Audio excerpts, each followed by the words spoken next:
Hi guys, I'm Jess, And I'm Heidi. and welcome to Betty Squared. Today we are looking at chapter 55, Prom Night, which I don't know about you, but I was really excited about this title. Yeah, once again, I'm the worst, and I don't look at the titles until you tell me them.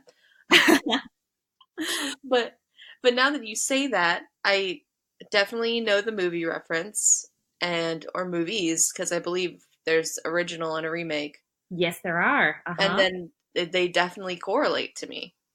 Yeah, completely. I mean, I stumbled upon the remake of the movie Prom Night, which came out in 2008, just by chance a couple of years ago. I was like, what's this film, Prom Night? And I was like, oh, it's something scary. I'm totally in. And I loved it. I actually thought it was really, really good. And I didn't realize at the time it was a remake. So when I was researching this episode, I found the original, which of course came out in 1980. So I'm excited to go back and watch that one too, because I really did love the remake. It's interesting because even though the two movies are, in essence, the same thing, they've got slightly different synopsises. That's the word. Synopsises. Synopsi would make the most sense. But I bet you it's wrong. I bet you it's like synopsises. You know what? This show's not about the English language. Let's move on. That's very true. It's really not. Like, we're a hot mess. So don't learn how to speak English from us because it's going to be wrong. But the 1980 movie, so the synopsis for that is at a high school senior prom, a masked killer stalks four teenagers who were responsible for an accidental death of a classmate 6 years previously. Now, the 2008 one is slightly different, and it says a formal high school science teacher becomes dangerously obsessed with one of his students and follows her around. Sooner or later, he gets fired and sent to jail. Later, he breaks out of jail and follows her to prom, and the prom night gets scarily twisted. And just on that, he gets sent to jail not because he stalks her, but because he kills her entire family. It's really like she comes home one night and her entire family has been murdered, and he's still in the house, and she hides from him, and then he gets caught, and she, changes schools and is living with her like aunt and uncle, I think, and then this guy breaks out of jail and tries to find her. It's a really good movie considering how sort of unheard of the remake was. Yeah, I remember, weirdly enough, I remember seeing this movie in theaters. And when I saw it Oh, in theaters, really? I must have been prom going age, if I remember correctly. Oh, how Um, terrible. but I don't really remember too much about it. I'm gonna look it up right now and see if it jogs my memory a little bit. Because once you said um, that her whole family had died and that kind of stuff, I started remembering a little bit. Yeah, so the film basically opens with her coming home, I think from like a date or something. And she's like calling out to her family and no one's answering. And then she finds, I think from memory, the body of like her mom or her dad or her brother. And she hides under a bed. And meanwhile, this teacher that was obsessed with her is walking around the house trying to find anybody else that might be alive. So it's pretty full on, but in terms of like the movies we see today, it's not really that explicit, but it's a really good scare if you want to watch some, psychological thriller. Yeah, I'm totally starting to remember this now. Yeah, Brittany Um, Snow's in it as well. She was in yeah, Pitch Perfect. and Idris Elba, random. Oh, yeah, I forgot he was in that. That's so random.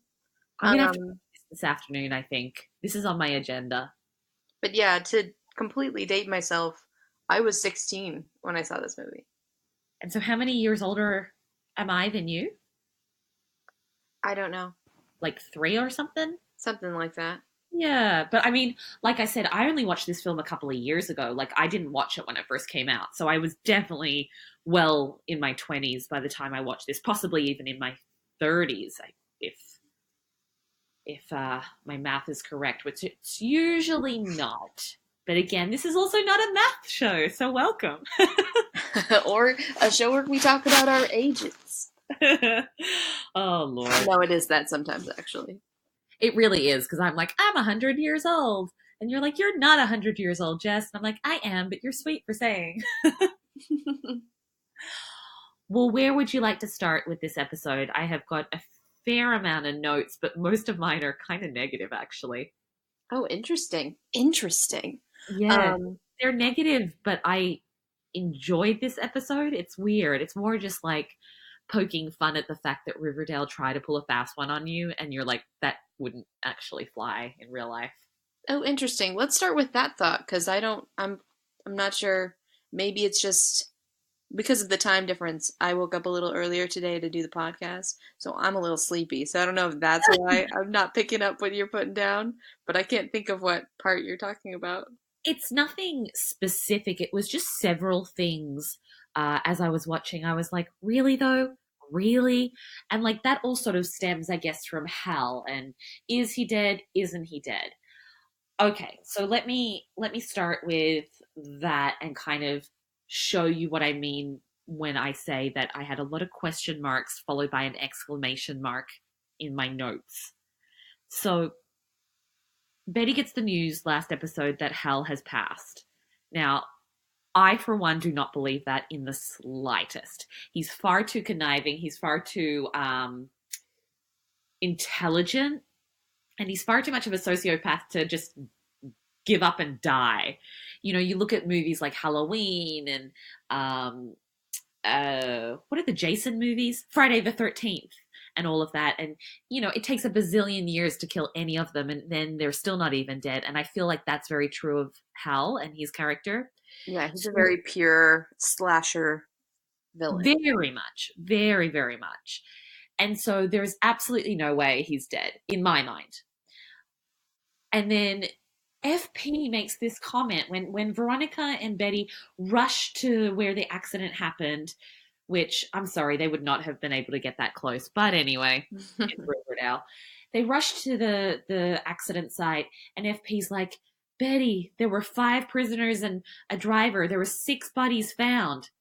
Okay, there were 6 bodies found. Definitely one of those is not Hal Cooper. Come on, guys. Why are we being so dumb about this? Yeah, and it was weird because I think that's my first note, is that he specifically says there are 6 heads. He doesn't say bodies. He says heads. And it seems like things are blown apart and stuff like that because they specifically cut to um, a hand, which is turns out to be Hal's hand, and it's not really burnt or anything. So we're kind of to believe that this bus totally exploded or something. But yeah, he specifically says 6 heads, which I thought was so weird. And why would you say that? Like, if this girl has just lost her father, you know, serial killer or not, Yeah, you would not say to this child who is underage, we found 6 heads. yeah, it's pretty That gruesome. would traumatize somebody. Yeah, You know, regardless of how they feel, the fact that her father's head is what lying 50 feet away in this wreck. No, FP, really? No, get Jughead. He's your deputy. He'll be able to explain it better. Jesus. So yeah. that was my first question mark exclamation mark where I was like, really, FP? We're really going to give this information to this poor child, and are we really going to be that dumb that we're going to assume that one of those heads belongs to Hal? Because it doesn't, because he's alive, because it's Riverdale. And I also feel like Betty was the only one that's like, he's alive, he's alive, he's alive. And I think even when the mortician's like, we found a hand, it belongs to your father. It's a hand. It's a hand. Hal is crazy enough that he would cut his own hand off to stage this. Yeah. Why And is everyone being so dumb? Yeah, I have a point about that too. And just to continue on with the identifying of the hand and things like that, I was like, that means nothing because that hand, as they showed us in the clip, wasn't even didn't even seem like it was touched by fire, and everything else was burned to a crisp, it seemed. And if they found specifically six heads, then no matter how burnt they are, you can do, unless they're completely incinerated, which then you wouldn't find heads, you can test the dental records, you can test the teeth and see. Unless he pulled out Exactly. all of the teeth, and then you would definitely know that someone did this. But that didn't make sense to me. You specifically said there's six heads, and then you didn't test the dental records to prove it, which would be the exact way that they would do that. Just seemed like Exactly. kind of a And bad point to miss. we've been told, or we've been shown episode and episode again, that this mortician is the one that you go to for the actual real information. He's the one that will go and do the proper autopsy and stuff. So why all of a sudden is he just like, I'm sorry, Betty, this is your father. We tested his hand and it's his. I mean, Dumb.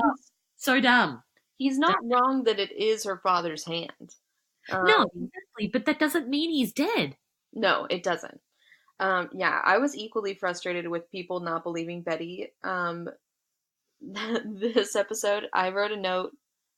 Um, my first note about like that kind of situation was, okay, Alice, like Betty's concern is not irrational, or her being like worried about the past or something like that.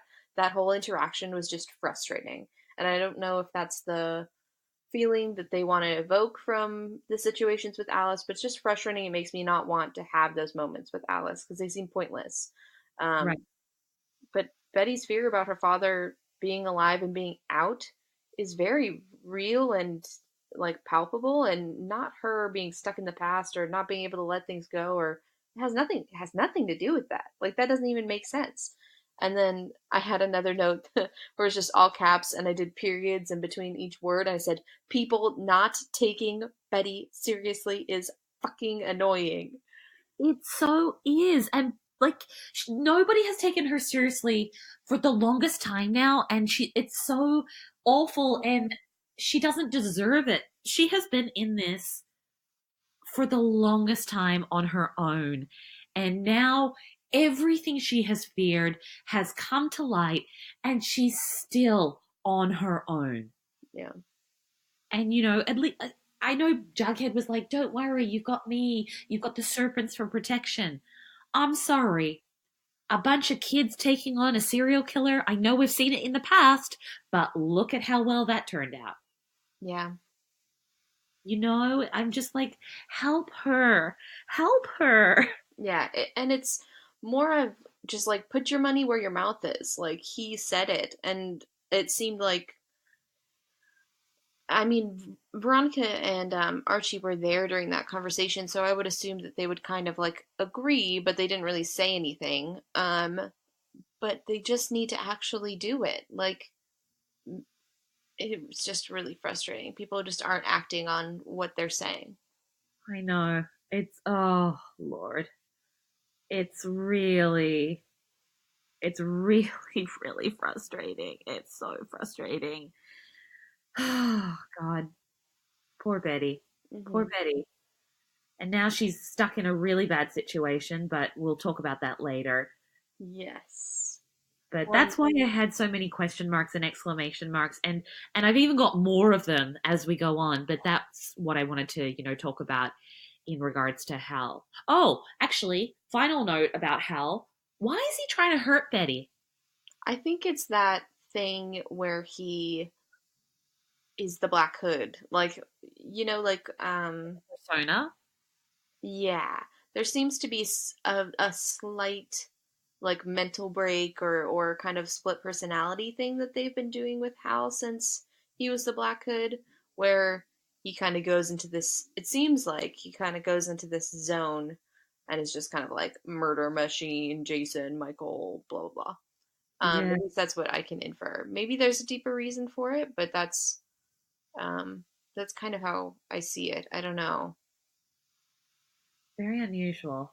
It is, but we've kind of seen it before where when they were explaining his like origin story, and his mother was saying those things when he was younger, and then he was triggered by Betty's speech or whatever, that it kind of turned, like, flipped this switch inside of him. And I think this switch had been tempered while he was in jail because he couldn't do anything, but it was always still kind of like there. And then when he heard about Alice, it flipped again. Yeah, maybe. I mean, on the flip side of this, what if this person is not Hal? Like, how much do we believe this? Well, um, the hand was his, and this guy didn't have, he had a hook for a hand. Right. So it leads me to believe it's him. It could just be them trying to lead us to believe that it's him without it being him. But the body Yeah. type fit, and it's reminiscent of the Black Hood we've seen before that was him. But who knows? It could not be. I don't really see what the point of that is, but it would we would have to wait and see about that. Yeah, because I think Hal is he's tricky and the show is also tricky and this could be, a red herring or whatever you want to call it, where they're like, "Oh no, Hal's out." Like maybe all my frustrations are exactly what they're hoping for. That they're like, "Let's make it so obvious that Hal is alive that we'll dupe them into this, huge revelation at the end of the episode, at the end of the season." Yeah, maybe. I'm kind of curious um, about who we think the person who got the gargoyle tattoos is. I So, think it's her dad. I think it's Hal. but he doesn't have blue eyes, he has green eyes. Does he though? I thought he did. No, I don't know. But I remember Because specifically that scene where um, Archie looks into the Black Hood's eyes that we saw a lot of times during that storyline. they were kind of green, weren't They were they? green. But Hang, I'm looking up Lachlan Monroe right now to see if I can see what color eyes it definitely, I remember when they did that scene that it looked like they were CGI'd a bit, like they were brightened or something. So right. maybe he has blue eyes, but when Archie, because I remember it being too that he didn't put it together that it was Hal because memories are unreliable, that kind of thing. So maybe he does have blue eyes. That's who I thought of when they first said the blonde thing. Um, and then it was funny that Betty immediately went to uh, Edgar, but I immediately thought that it was her dad. Um, Right. so I also think it's her dad, but the eye color thing threw me. And the charismatic kind of statement. She was like, I can't remember her wording, but she said something about like him being charismatic or whatever.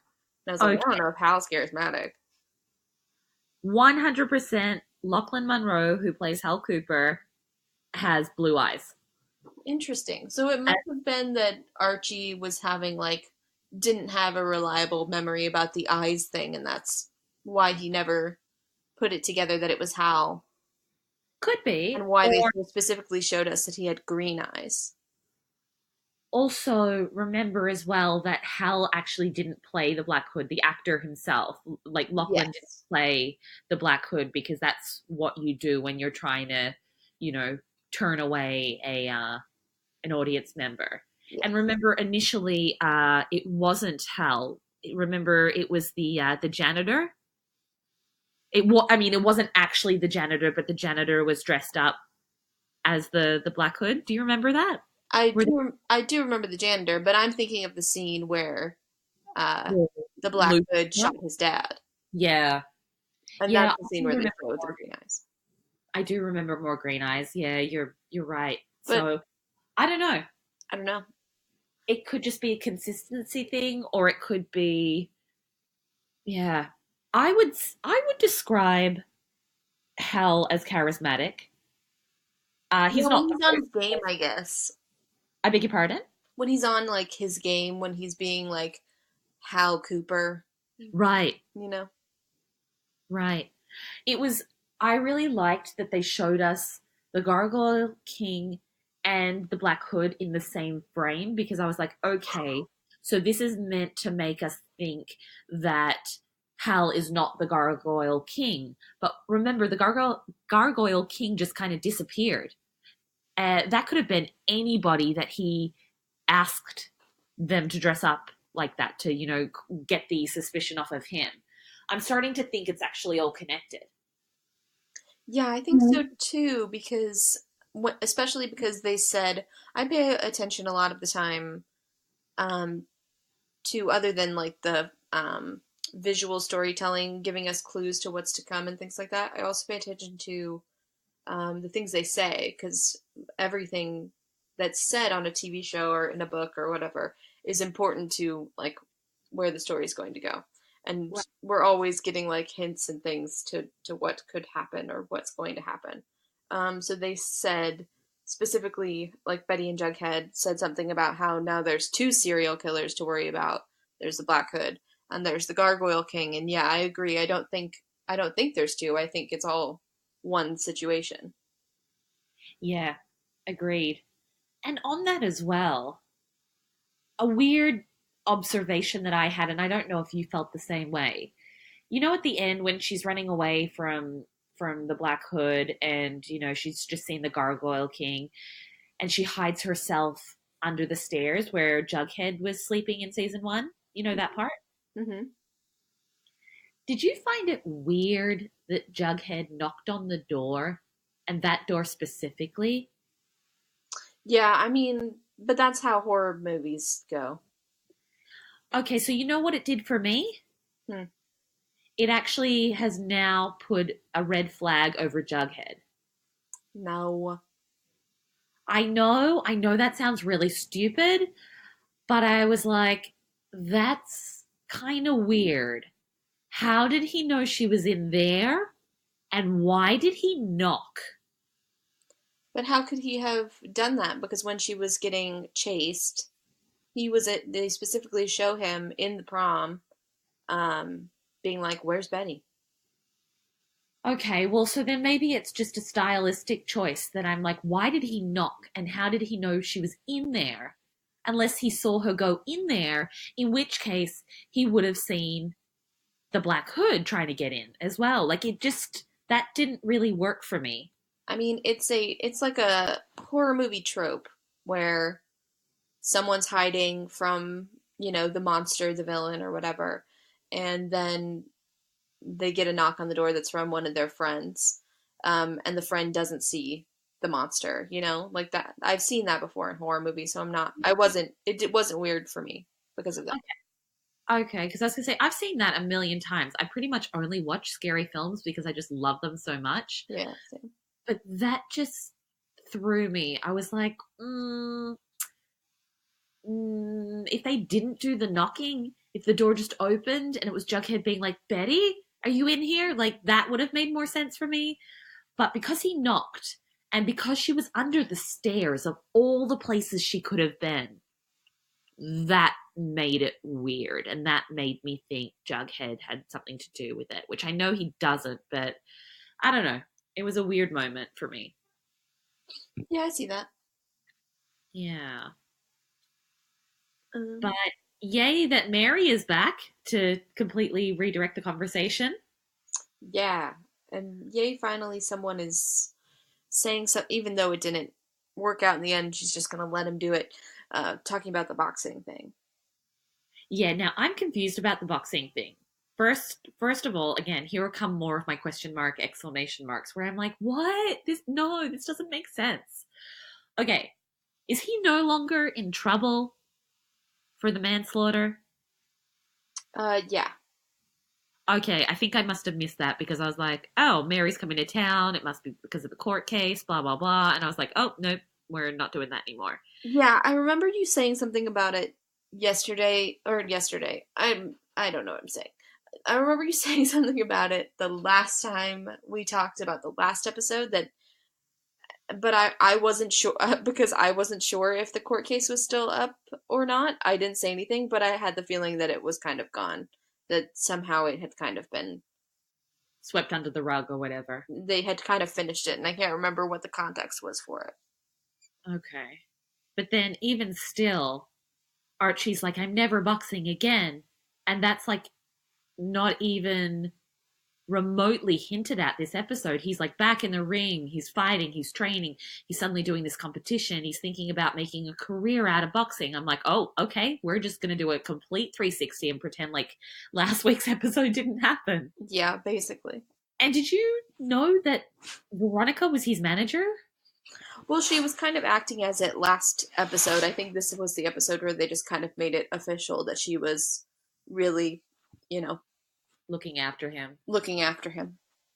And I mean, I know it's just a segue to getting them back together, Yeah, but there was so much in this episode about them being together, not being together, the past and feelings and blah. And no yeah. Reggie to put a wedge in it, which was interesting.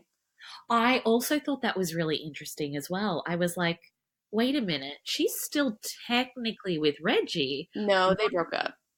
Well, but it was like it was like they were hooking up at least. Yeah, but it seems kind of during the Heather's episode, it seemed pretty official that he was like, "We're not going to do this right now while you're going through what you're going through." Yeah, so she just is going to go do it with Archie instead. Yeah. Oh, poor Reggie. Yeah, because Veronica, they both have the same issue. Veronica and Archie can never be single. Never. They need somebody to complete them. Sure. It's just weird that like Reggie wasn't even in this episode though, Yeah. because you would have thought, despite everything that had happened between them, he would have wanted to take her to prom. Yeah. But no. Maybe I know he has a film coming out, so maybe he had filming conflicts. Okay, quick. Let's break up Reggie and Veronica so Reggie can go off and do another project. Yep, okay, great. Let's do it. Oh, and then let's break up Josie and Archie so we can have Josie free to go to the spin-off show we're filming. Great. Oh, Jesus. I love this show, but it's so fucking ridiculous. It's so nuts that I can't stop watching. I'm just having a look at my notes. How did you feel about the whole prom situation?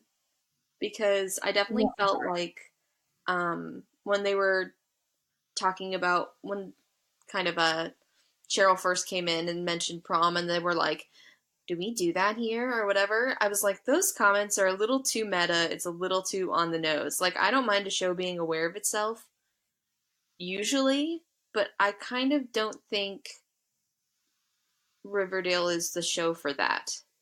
And I don't know why. It might be because the show is already so ridiculous a lot of the time. It's pretty extravagant in its storytelling and in its ideas and its aesthetic. So for them to be so kind of meta and on the nose about the prom thing, like, we still do that here or whatever, that rubbed me the wrong way. I didn't really enjoy that. I'm not quite sure what you mean. Like, sorry. When no, you're fine. It was more a case of I get what you mean when Cheryl was like, "Oh, do we still do that here?" But it was Veronica and Betty. Yeah, Veronica and Betty. I just don't know why that was a problem for you. It just seemed really like, because I mean, we've said it all the time, like, they're taking their SATs, but this is Riverdale. Like, they've got other stuff to worry about. Like, do they even have homework? Do they even go to class? Like, those are Right. things we talk about. So then for us to hear them say, like, prom, is that something still happens here? Like, it was just, it felt too on the nose. Felt too cheeky, too like, wink, wink, nudge, nudge. We see what you're saying about us. Yes, I totally get what you mean now. I guess it kind of went over my head. I didn't really see it in the same way that you heard it. But yeah, I guess that is a little bit of a meta moment, and I think you're right. I don't think that Riverdale as a show is the right capacity to be meta. Yeah. That just kind of felt weird. I didn't mind seeing prom, but stop me if I'm wrong. We don't really have prom in Australia.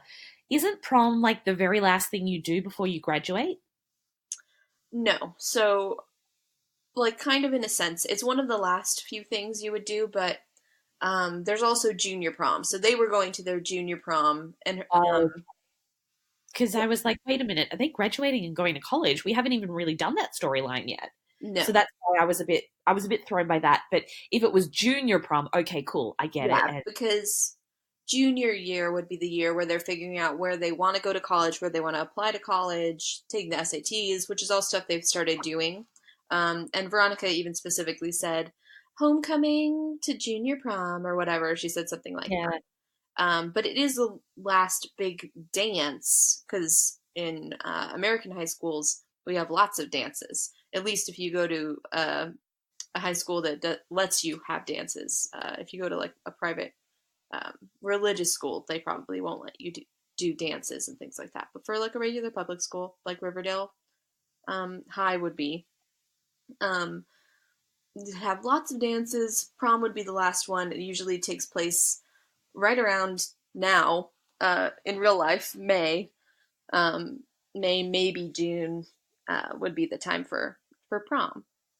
okay. So they've kind of tried to match Riverdale's prom with prom happening in the real world. Yeah, and I think I didn't like that comment, but I think prom as like a figure in American teenage dramas is important. I think it's a really fun and prominent like uh, stereotype of teen dramas. I can think of like all of the teen dramas I've ever watched, Gossip Girl and The OC and all that stuff. There's always a couple prom episodes because there's junior and senior high. And for me, in my high school, uh, if you were a freshman or a sophomore and you were asked to dance by a junior senior, you would be able to go. I had a friend and my sister went to all four proms. So you could go to prom not just twice, you could go three or four times in my high schools. But I think it's an American staple, and I like seeing it. I think it's a fun, different environment, and especially because prom night had, as in the movie, had a remake, and then the original was set in the 80s. I definitely felt like when they first walked into the prom, I was getting real like 80s vibes from the music and stuff like that. And then I also thought of Never Been Kissed because of their Renaissance wear, which is Yes. fun. Yeah, very much so. But also, you know how they suddenly changed the theme? Yeah, that would never happen, but okay. Right, you're telling me that all those people had time to go out and get these amazing costumes, that the decorations were able to be changed? Like, come on. Yeah, yeah. And I thought also, that was really Fire fun. and Ice is a horrible prom theme. In what sense? It just doesn't make sense. Like, what are you gonna wear? Fire and Ice. What does that even mean? It's weird. Like prom themes are usually like under the sea or tropical paradise or stuff like that. It's not like even Never Been Kissed, like couples through the years or whatever that Yeah. their theme was, like that wouldn't actually happen. That doesn't make sense. Prom isn't costume night. It's prom is to dress up in a prom dress and go to school and have a dance. But And then lose your virginity after, right? that's what they say, but didn't happen for me, so I don't know. Oh, oh, It's not a Heidi. sad thing. I wouldn't want that to happen. Oh God, no, you just, obviously all the films you see, they're like, oh my God, I'm gonna lose my virginity at prom. I'm like, okay, cool, whatever. So, me and my little naive Australian mind is like, that's what really happens.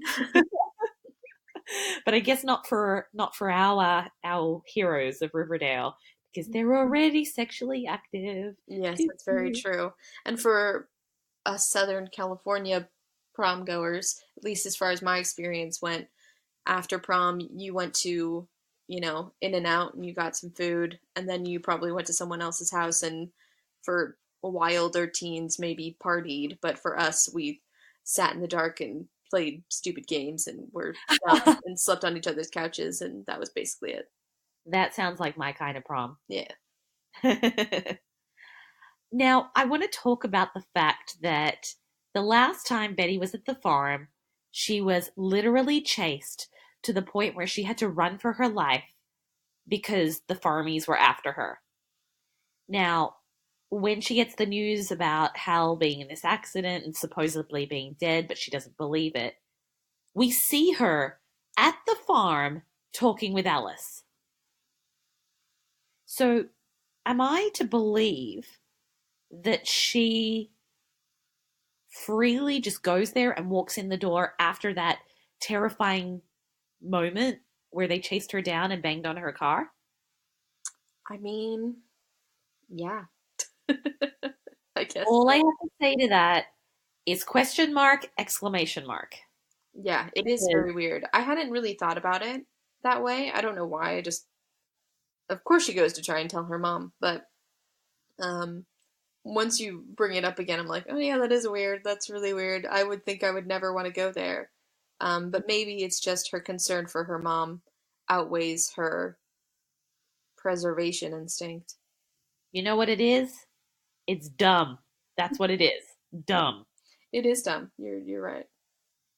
I know if I had been chased, to the within an inch of my life, or at least my safety, I would not be going back to that location ever again, regardless of how much, I needed to tell my mom that my serial killer father had escaped. I'd be like, nope, too bad. I ain't going back there. I'll call her.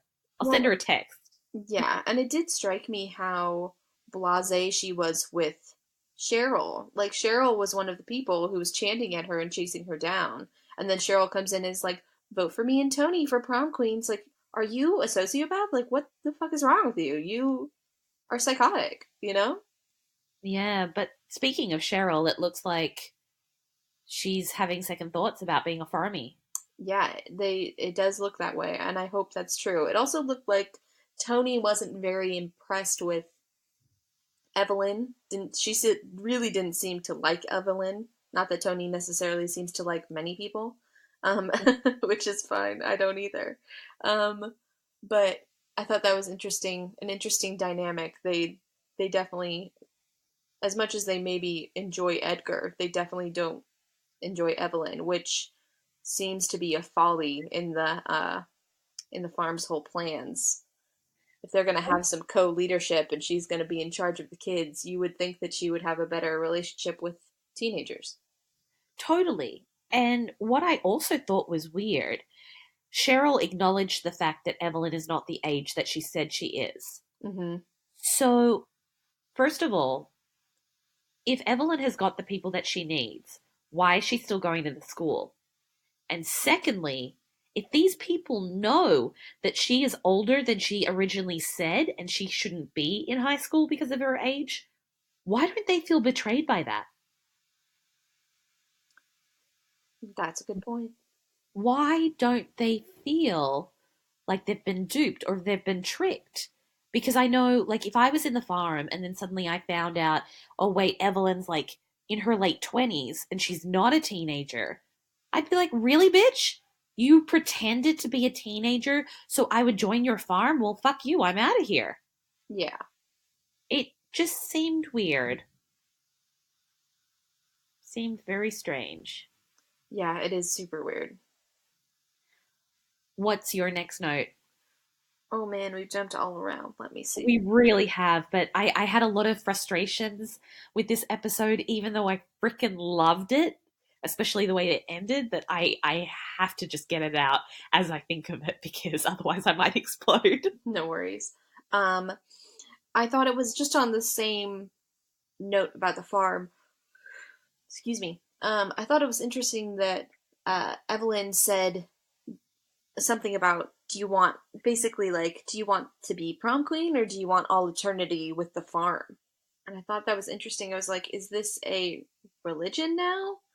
It's not just like a group of people who are empowering and bettering themselves or something like that. Or now I'm thinking maybe the eternity thing has to do with why they're speaking to the dead in some way. Maybe they think they have some sort of ownership over that. I don't know. It's really But I thought that was really weird that she mentioned that. Do you want eternity on the farm? Yeah, very, very strange. But also it's strange, yeah, just a strange turn of phrase. Hmm. So we still don't have enough information yet really to make our minds up about the farm. I mean, the way it's coming across, we are both like this is a negative bad thing, but we don't know enough about like how these people are speaking to their dead loved ones yet. Is that something that happens on the farm after you pass? Do you become one of these like entities that people can come and talk to? Yeah, I don't know. Well, we only got two more episodes before the season finale, so they better wrap things up because I don't know if I can take all of this frustration and questions into the next season. I think I'll lose my mind. I really will. That's definitely disheartening to think about. I didn't really know how many episodes were left. And with it only being two, I'll double check. I believe it's only two because one of the cast posted on Twitter the other day, "Ooh, only two more episodes to go. What will blah blah blah?" Let me have a quick look. yeah, I definitely don't know how they're going to succinctly wrap this up for a clean uh, season ending that would feel earned or cathartic in a way that I would enjoy. Especially because it seems like there's so much left to really know and understand about the farm. I just feel like Right. there's no way they're wrapping up that storyline.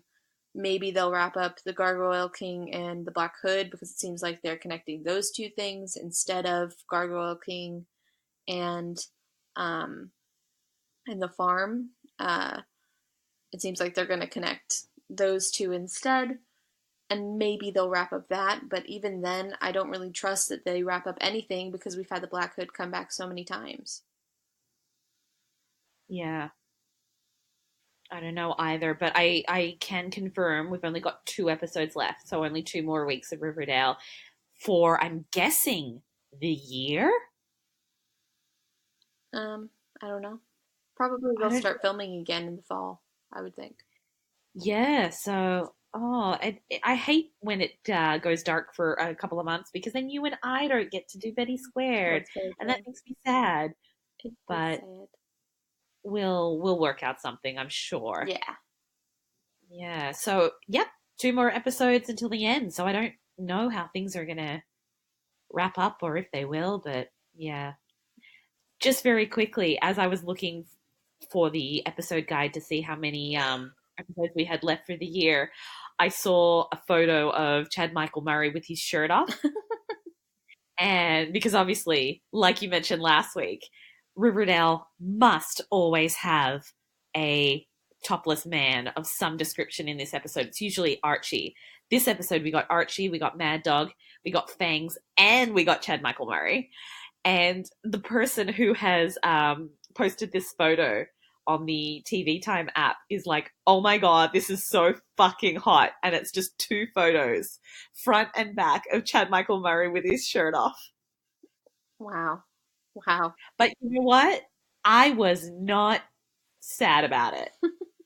I was not sad about it. And when he was like, does this satisfy you, Betty? I personally was like, yep, yep, I'm satisfied. I'm good. This is real pretty to look at. He's just such a babe. I just don't know what else to say. Such a babe. All my One Tree Hill fantasies came to light in that one moment where he took his shirt off, and I was like, "Yes, you beautiful thing." Well, he's also like a evil cult leader, but you know. I can kind of overlook it. I'm not gonna lie. I can kind of overlook it. I see what Cheryl sees now. And that's how cults are formed. So, Chad Michael Murray, if you're listening to this Oh podcast, which of no. course you are, if you decide to start your own cult, I'm on board, baby. I am on board, especially if you were Baby. around with no top on. I'm on board, baby. On board, baby. My husband is gonna murder me when he listens to this. But anyway. Oh my goodness. Um, I did have a qualm with continuity. Uh, or just like common sense, like logic. So when Oh yeah. after Betty's chased and then Jughead finds her and then they're sitting with in like some room with FP and they're talking about how he's back and stuff like that. They seem to say that the Black Hood planned this so that he could get Betty alone. That it wasn't necessarily the Gargoyle King or they're working together, maybe, but that it was definitely that they think it's the Black Hood just trying to use this as a way to get to Betty. And that doesn't make sense because No, that doesn't. hmm? No, it doesn't. That's so weird. Yeah, because this whole situation came about because they found that tome, that book, or whatever they called it, The um, gospel. because of Jellybean, because Jellybean was kidnapped. And that all happened before Hal was being transferred to another prison. Um, so unless he really has, it seemed like the only people who had been visiting him were Penelope pretending to be Alice and Betty. Right. And it seemed like Betty had an idea of who was visiting her father because of that situation. So that he was talking to anyone else on the outside about this kind of thing, about long conning Betty to get her alone when he didn't even know he was going to be transferred yet at that point. That doesn't it that didn't make sense. It makes more sense that maybe he's working with the Gargoyle King, but then I don't know who or how he would be talking to them. And I also, at this point, kind of think he is the Gargoyle King. So, Right, because I was going to say, realistically, who else could it be? Who else could be the Gargoyle yeah, King? I don't think it's any of the main characters. yeah, exactly. Although, him being the Gargoyle King will have so many holes because he's been in jail. So, He has to have an accomplice. yeah. I feel like if they go down this route, if they go with the idea that Hal was the Gargoyle King all along, I think they will have had to have played the long game in the sense of, our flashback episode where we saw them as kids and everything like that. And then, at the very end of the episode, you see Alice, who's being played by Lily, go, "Oh, Hal Cooper, like, let's go get a milkshake, blah, blah, blah." It has to have gone back to then when maybe like Hal was like, they never included me in anything, and then I always knew that that baby wasn't mine. Like it has to have started there in order for them to really explain how this all happened. Because you're right, he's been incarcerated. So what? We're led to believe that he was doing it and he was the Gargoyle King, but how did he do it and who's his accomplice? And there are some holes, but I hope that we get a wrap up, especially the Gargoyle King thing. I'm kind of over it, Yeah. and I need to know now. Yeah, and the Black Hood. I would be okay if those things are wrapped up because I think that will be easier to do than trying to wrap up the whole farm storyline. And I would be okay with the farm storyline continuing on to the next season, but I'm not okay Yeah. with all three of these storylines continuing No, on. I think if they were smart, they'll wrap up Gargoyle King and they'll wrap up Black Hood, and the farm story will keep going Yeah, because now that we've seen Edgar and now that we've got that storyline underway, that frustration of who's Edgar? Does he even exist? What's going on at the farm? That's kind of all we're being given enough information about that now. But the Black Hood and the Gargoyle King, we need closure now. That needs to come before the end of the season. yeah, it's been drawn out too long. But realistically, if we go with the theory that Hal is the Gargoyle King, who is his accomplice? Because it's got to be somebody we know. They can't just throw a new character in there, although they probably will because it's Riverdale. But Um, Interesting thought, and you'll probably right? hate this idea. But Oh no! what if it's Chick? Oh my freaking god! Yes! Only because we don't know if he's really dead. The last time we saw him, the Black Hood, Hal, Like sometimes it's not Hal as the Black Hood, but this was specifically Hal. We know for sure it's Hal, because he knows about it and has like taunted Betty about it. Um, so Hal, being the Black Hood, chased him. Yeah, we have no proof that he's dead, and he could have captured him and said, "Hey, I'll let you live, but you got to do this for me, and you're gonna work for me now, or I'm gonna kill you, or whatever." Heidi, I love that theory. I love it. I don't know why you thought I would hate it. Because I felt like you didn't like Chick. I didn't. I couldn't stand him, but this would be such a like, oh my God moment if it was him. Yeah, I mean, we'll see if that ends up being true, but that would make sense to me as him having a an accomplice, because otherwise I think they're going to have a hard time explaining that. Okay, that's it. This is final. It just has to be that way now. We'll see what happens. We'll see. Wow. Heidi, damn, you're good at this. I'm going to just go with whatever you say because you picked that Hal was the Black Hood. And I was like, it's Sheriff Keller. So I'm just going to be on board with whatever you say from now on moving forward. Watch me be totally wrong about this one. Oh, well, you're one for one at the moment. If you go to, one for two, that's okay. That's still a really good average. Are Fangs and Kevin a thing now? It seems like it. Is Fangs even gay? Yeah. Oh, okay. Maybe I just blinked and missed that. Never I mind. don't think it, I don't think it was ever like a story point or like anything big, but I think it was inferred because of his like romance or weird situation with um whatever her fucking name was. What was that girl's name? Midge. The one that I hated, Midge. Yeah. Because I felt like it was kind of inferred from that because she loved gay guys, it seemed. So, and he was kind of in a similar situation to Moose at that point. Um, Okay. but ever since then, I don't think they've really. It just hasn't been a plot point. No, it just seems to be a thing. Uh-huh. And I know they kissed in the Heathers episode, Yes. and I remember being like, "Oh, wait, what? Is that part of the ritual, or are they actually a thing?" So I guess it's just springing from that yeah, they're a thing now. Okay, it was weird. Yeah. I only have two more notes. I don't know if you've got any more. My last one really, because we talked about basically everything else. Was just that I really enjoyed. I thought it was really well done. The slashery scene with her Betty running away from the Black Hood, and Yeah, felt very like a actual horror movie. I enjoyed it.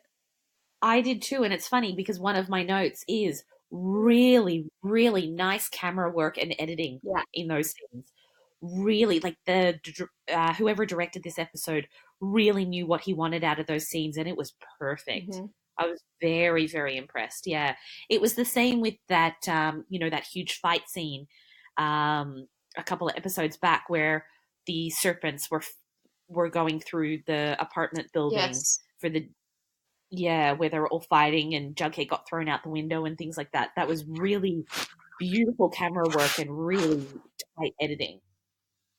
Yeah, they've had some really good action focused scenes recently, which they've never really done before, and they've been impressive. Yeah, couldn't agree more. Couldn't agree more. Do you have anything else? No, that's it. Okay, well, my sort of just a very quick comment, and then I want to talk about how this episode ends. Yeah, I figured Um, that would be your last one. So yeah, is that I love that they're trying to now backtrack and show that Hiram was bad the whole time. yeah, You know how I was like, they're redeeming him, they're redeeming him.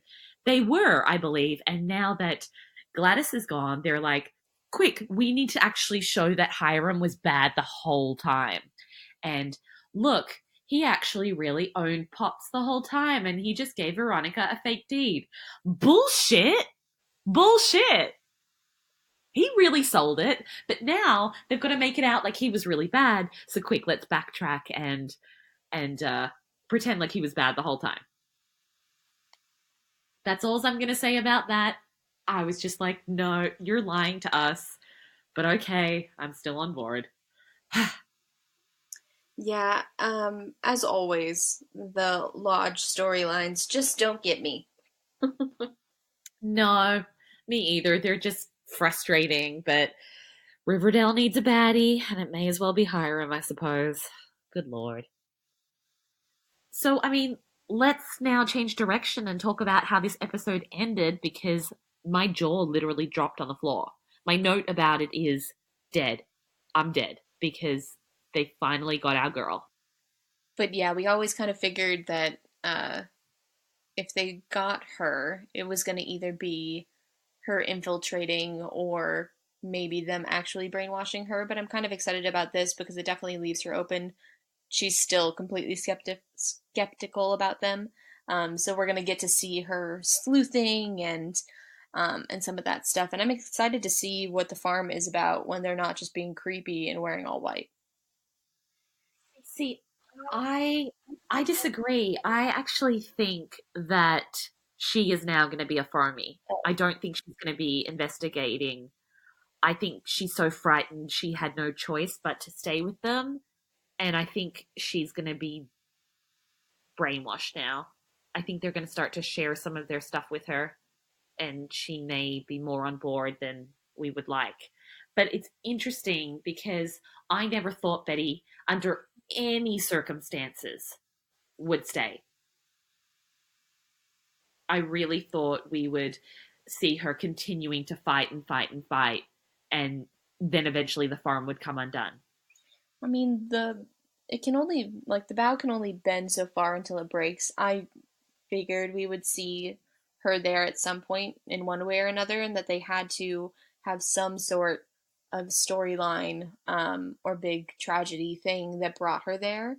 And I don't know. I don't think she's brainwashed yet. I think she's literally just staying there because she thinks it's the best way for her to protect her mom and herself, and she knows just how scary the farm can be and how many people are in the farm. It seems like the best place for her to stay because it has already been proven that her friends can't protect her, and the serpents can't protect her, and Jughead can't protect her, and the sheriff of the town can't protect her. So where else is better than this huge colony of people that have been really fucking creepy and seem to have a lot of power? Um, Maybe while she's there she'll get brainwashed, but I definitely don't think she's there yet. I don't know. I really just, like I said, in my mind, there was no way she was ever getting sucked into staying in that farm. So now I just don't know. I don't know what direction it's going to go in. I feel like it's just a bad direction because the farm has been presented as being a bad thing. But yeah, I don't know. We'll just have to wait and see, I suppose. Yeah, as always. So, what rating do you give this episode? Um, I enjoyed it. Overall. So I think, yeah, I think an A minus. Yeah, I really enjoyed it too. And I think that last moment was really the hook that got me. And I was like, oh, holy shit. But overall, like, like we said before about the chase scene, it was so brilliant and it was done with such high quality that I'm in the exact same boat as you, and a solid A minus. It was brilliant. The only reason I'm not giving it an A plus is because it frustrated the shit out of me. There were so many dumb things that I thought could have been avoided, which is why I've bumped it down to an A minus. But I did think it was a really good episode. Yeah. It was, and with only two more to go, I feel like they're either going to be brilliant or they're going to be terrible. But we'll have Yeah. to wait and see. Yep. Now, what would our girl Betty do in this episode? Because Oh she man. had some big moments. Yeah. Um, she would. It's. I don't even know. She would know the truth, but doubt herself. Poor thing. Um, I know, poor baby. because everybody else is. But she would be a badass fighter who's not gonna let someone take her down without a fight. Um, Yeah. and at the end of the day, she would choose being safe maybe over being smart. Yeah, I think that's a really good analysis. She's chosen her safety over long term smarts Yeah. because while she's safe now, it may mean she's not safe in the future, Yeah. but at least she's okay for now. Yeah, playing the short game. Oh God, I can't wait to see what happens next episode. I can't wait to see if she's totally on board with the farm or if she's like what you said, she's like being Nancy Drew and investigating. Oh God, I can't wait. Yeah. I can't wait. I can't wait. All right, everyone. We'll catch you next week for another episode of Betty Squared. Yeah. Bye.